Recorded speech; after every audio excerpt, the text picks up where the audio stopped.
What's up, strangers? Flavor is one of my favorite parts of playing Magic the Gathering. It's the act of using the game mechanics and every element of a card to not only tell the story, but reinforce the personalities that the game depicts. As a writer myself, I think that's just gas. And if I was going to convince you that flavor can come from every part of a Magic card and is also flippin' cool, I think I would start with Feldon of the Third Path.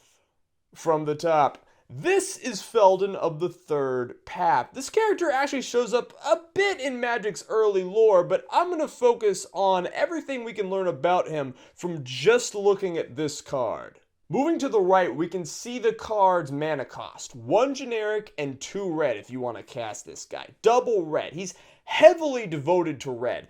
And one thing that I really love about this card is it illustrates some often neglected elements of red as a color. See, red is the color all about emotion, but often that is simply reduced to it just being about anger. Indeed, many red cards are about making creatures angry or are the result of wrath. Rage is an integral part of being red. Red creatures and planeswalkers often get really pissed off and burn shit to the ground. I'm not denying that. But red also represents other facets of the emotional spectrum.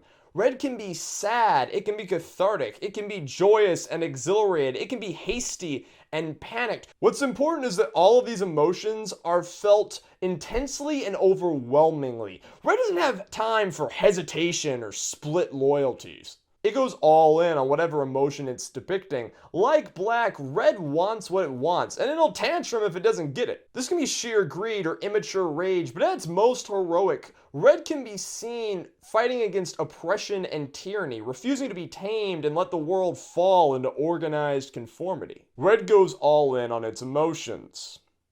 In this case, the emotion is longing. Moving down is the art, painted beautifully by Chase Stone. A quick Google search will show that Stone is already an accomplished artist, having contributed over 90 pieces of work to the game on top of his other creations. Stone is occasionally tasked in drawing instants or sorceries, but the bulk of his work lies in depicting creatures. One thing you'll immediately notice about Stone's work is the way he uses light and shadow to highlight certain parts of his compositions. It's not uncommon for a part of his painting to be under a spotlight of sorts, which highlights the emotions of the scene, whether that be ominous, horrifying, regal, or indomitable. He uses lighting, or the lack thereof, to illustrate the emotions of the scene he's depicting, whether that being Crick's sad ambition or the crushing challenge placed on Jace's shoulders. More common is for Stone's spotlight to fall on a glorious hero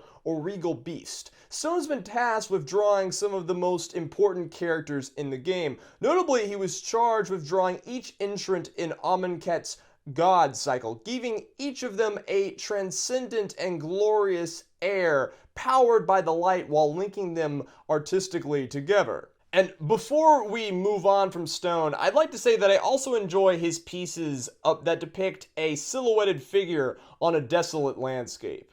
In this piece, the light is less distinct than it is in most. It highlights the face of an old man, presumably Feldon, but the light chiefly falls on the object that he is holding. When looking at this piece, your eye probably just jumped immediately to that mechanical head, and that is no mistake. The head lies almost perfectly in the center of the shapes carved into the window behind it. This creates a frame within a frame, a common technique when an artist wants to highlight the importance of a face or object. Beyond that, following the lines in the background will lead us straight there, as will following Feldon's sightline, which is a thing that humans just naturally do. The head is mechanical. Beautiful, elegant, clearly unfinished, but also clearly feminine. We can see Feldon staring longingly at it, the light bordering his face and long beard. Feldon is clearly old. He's lived a long life, probably filled with glorious experiences and significant regrets. His long matted hair and impressive beard might suggest that he isn't often around other people. Perhaps he's a recluse, or he spends so much time working in his shop that he neglects his grooming.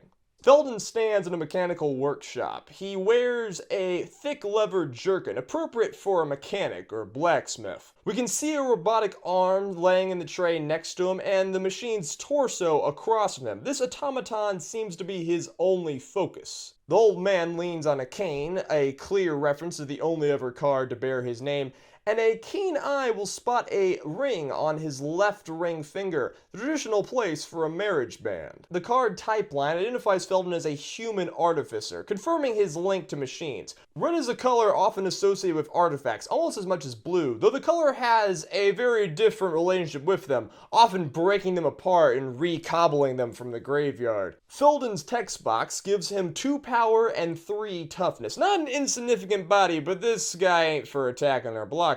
Feldon's signature ability requires him to tap. He must exert himself. You must also pay resources. He is exerting himself on a task that requires a significant investment. Once that is done, he creates an artifact creature token that is a copy of a creature already in your graveyard. So a creature has to have already died and gone to the graveyard for Feldon's work to begin. This effect does not resurrect the creature. That effect is bound in black. Instead, it creates an artifact token that is a perfect facsimile of the first creature, with haste so it can function. This creature token can do everything the original can, but it falls apart on your instep. You must sacrifice it. This effect of temporary tokens is actually really common for red right now. It emphasizes the color's effuse and impermanent properties. Red is powerful, but it's less focused than some of the other colors on sticking on the board. With all that information, let's put it all together. Some of this we can be reasonably certain about, others we're going to infer. Feldon's lived a long life. In that time, he had a companion, maybe a friend, maybe a wife. Their time together was beautiful, but it was brief. Too brief. And Feldon cannot stand the fact that she is no longer with him, so he spends all of his time exerting himself in his workshop trying to bring her back. He exerts himself, pouring all of his energy into creating a perfect machine that is a replica of his wife in every way, and for a moment he has her back. But she cannot stay.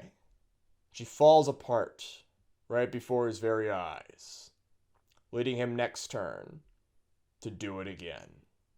This is a story, and it's informed by every element of the card, from its color to its art to its function, and it's all wrapped together in a single line of flavor text. She will come back to me.